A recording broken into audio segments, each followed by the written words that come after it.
Okay, it's motor install day. Day 2 over here at Cooter's Garage. Doing a little bit of rigging and getting this motor set up on the forklift.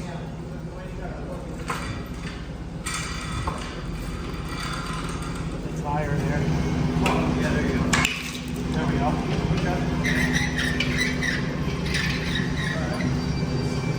Now, if that's too much fill, we can put a ratchet strap on here. Yeah, square it off.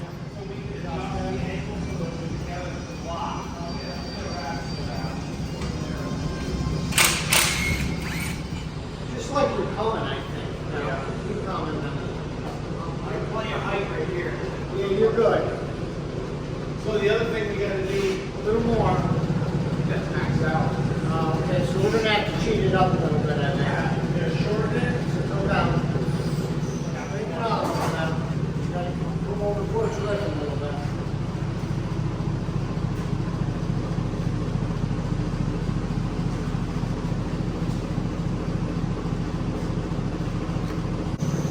Tilt forward so we stay away from this. Putting a little pressure towards you. Yeah. Looking good. Hold on, front balancers on the radiator support. Yeah, Right. yeah. He's Up. having the wind. Yep. So you're gonna have to. Yeah.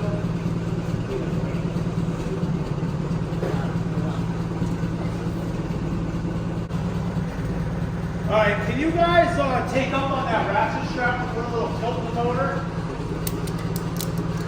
Yep. More? Yep. How's that? That looks pretty good. Yep. All right, up a little more. Okay.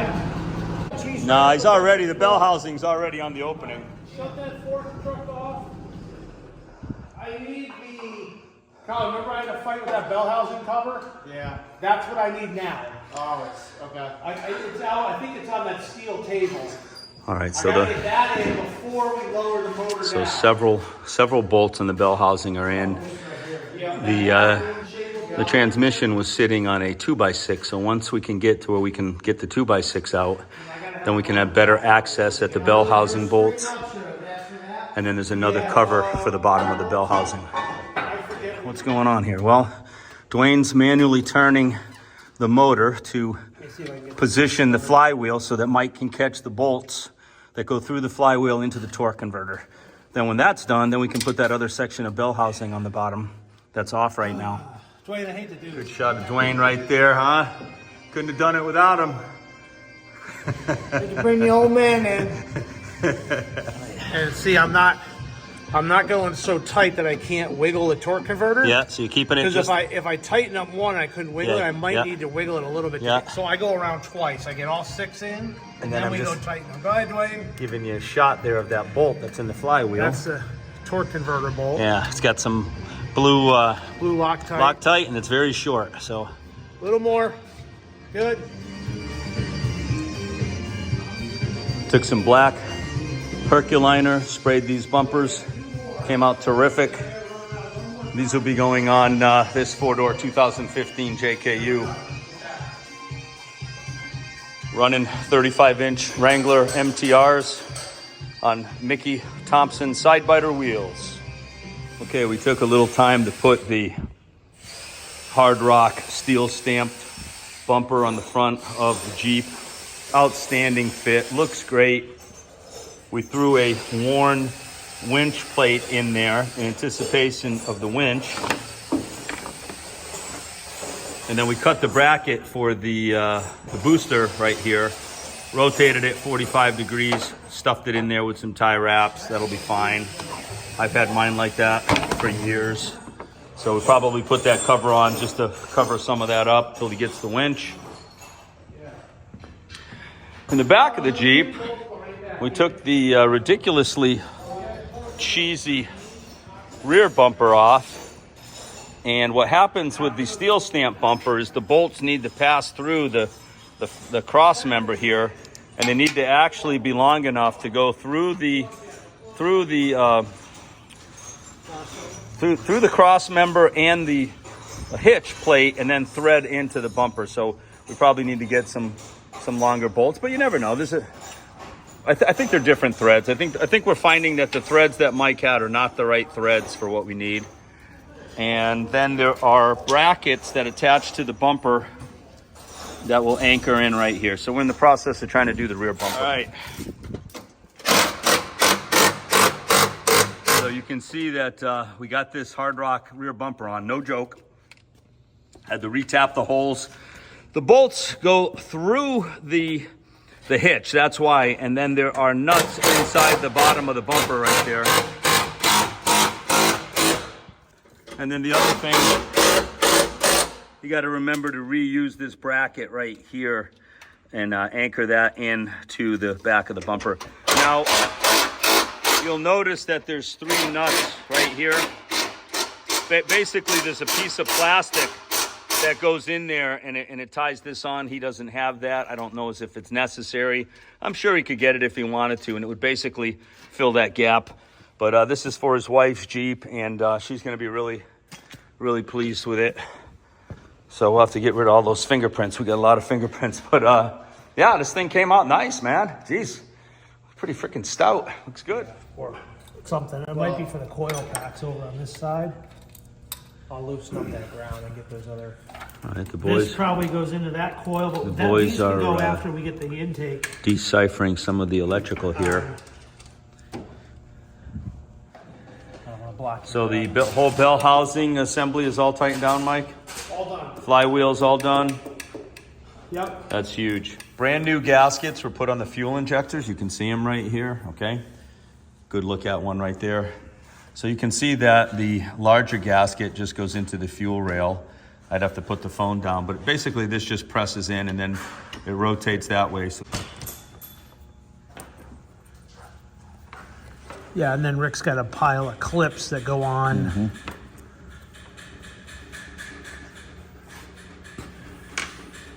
Good luck. I don't remember which way they went either. There should be a little slot on the. okay, there's a view of the clip. I'll give Mike a clip and show you precisely how that goes on.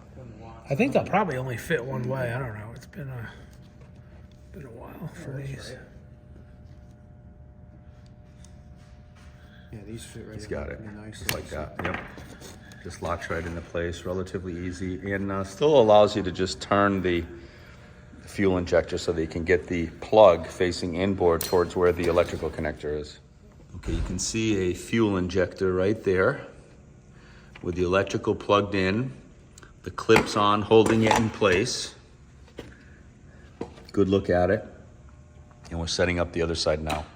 Okay, you can see that the fuel injectors are in place on the intake. I've got these 8mm bolts to torque down right now. You can see them over there. The clips are on, so this is another big piece to get squared away. All new gaskets on the injectors. Okay, so we're placing the intake on top of the motor. The gaskets are in place.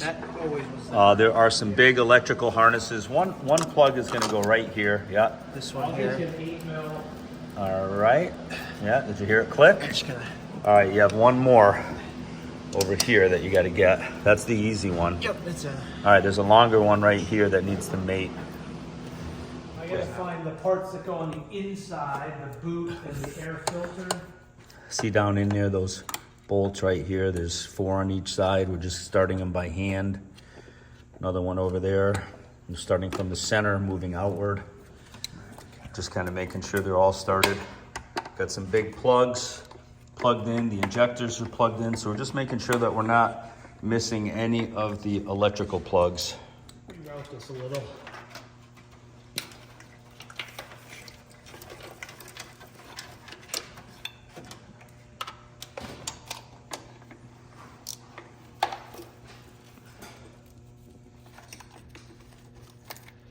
I think we can neaten this up a little by going under. Once it's ready to start, we should check the oil one last time. The oil level? Yeah. It's all good. Is it? Okay. Yeah, we put another half quart in it yesterday. Top it off. Okay. These go up here for alternator and This one goes here, right? This for your a sensor or whatever. map sensor. Nope, this one. This is, I think, I don't know what that is. Don't forget, we got it over here too. Oh, those I don't. Where do those go to? I haven't found the plug for this yet. Those go down. That's got to go down to the bottom of the motor. That's for the starter and the crank sensor. Actually, that's going to be coming down here. I got it here. Yep.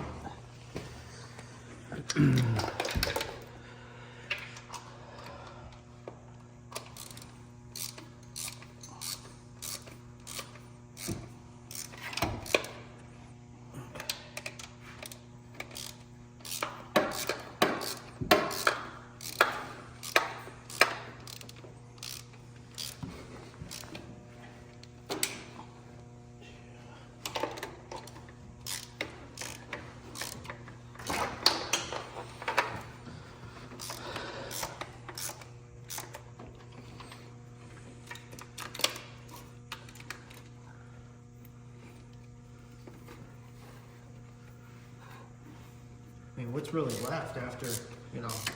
Well, the air boot has to go through the hole and get clamped on, we need and there's a that plug first. inside for the mass airflow That sensor. needs to be in there for this thing to run, right? Yeah. That's all over here. Okay, that's done. Now we got to go up in the air because there's a couple things underneath that have to hook up, like this cable. Starter, we get all that stuff up Go here. down for the starter, coolant temp sensor.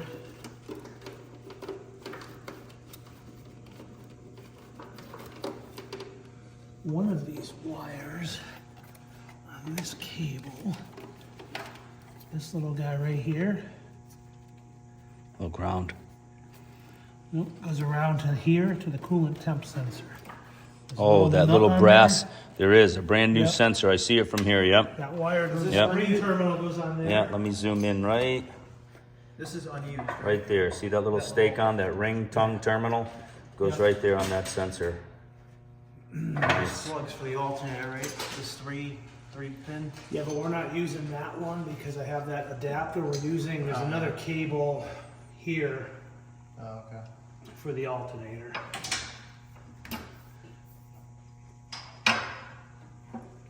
So there's your air filter right there. Yeah. Your flow sensor is right there as well. So what Mike and Colin have done is they've turned the intake 180 degrees so that the air intake is in the cabin rather than being out here where it's exposed to water and the possibilities of a hydrolock in the motor. So you'll see it right there. That'll end up going through from the inside Yeah, it ends up under the dashboard, but. and ends up tying onto that right there with probably a hose clamp. Yep. Push that through and line it up. You might have to kind of do some. Yeah. Oh, did we ever drop this motor down? We got rid of that block of wood? Yeah. Okay. Yep. That's all set. I Okay. think we'll wait to do the air filter Yeah. for now, just so we can. Yeah, it seems like it was a little high, or you're gonna have to come Yeah, up it a little wasn't bit really- more. Okay. It's kind of. Okay, just put the intake on right there. You can see it. I don't know. The one that's on your head. All right, this thing is coming along. You can see. At some point here pretty soon, we're gonna lift the vehicle up and try to get at the starter motor and some of the connections underneath. But a lot of the stuff is done. Bell housing's all done, flywheel, fuel injectors, various sensors, the air cleaner. Pretty nice, man. Looking good. There you go. So I'm underneath the dash. You can see where the air filter is. The beautiful setup, keeps it dry, keeps it away from the elements. Smart idea. I like it. Okay, we have this huge bracket with pulleys, the alternator. It's quite heavy. So this is going to be a group effort to get it mounted and secured to the front of the motor. Got a little oil coming out of your power steering pump. You can see it. So the power steering pump's right at the bottom. See it?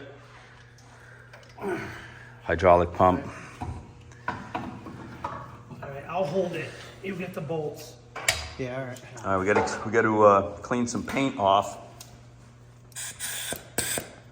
of the intake Oh, the air's not on. where a gasket is going to be.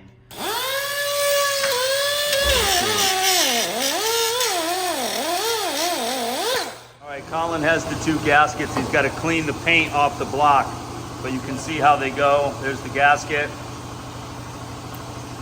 Sits right on here. right there. The water pump sits in here. Yep, and then on the other side, correct? Yeah, so they're both the same. You can just flip them, There we go. and it sits right there. All right, so we're going to clean that block off and get rid of the paint.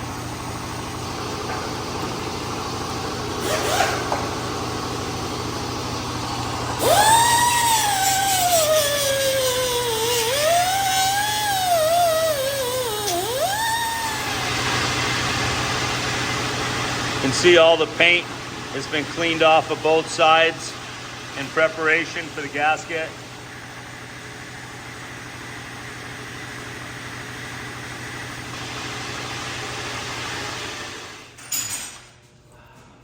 Get some of these just hand tight.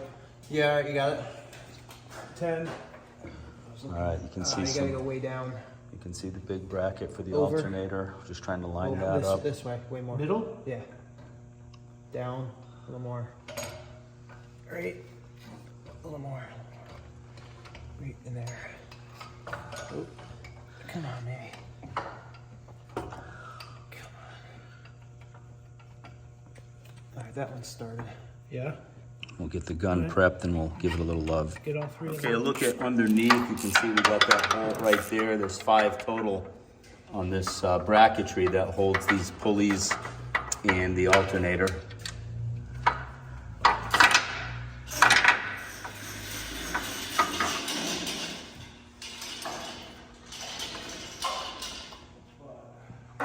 That's staying on here. This doesn't come back off. Correct. I mean, as long as we know it. Knee bolt. As long as we know it runs.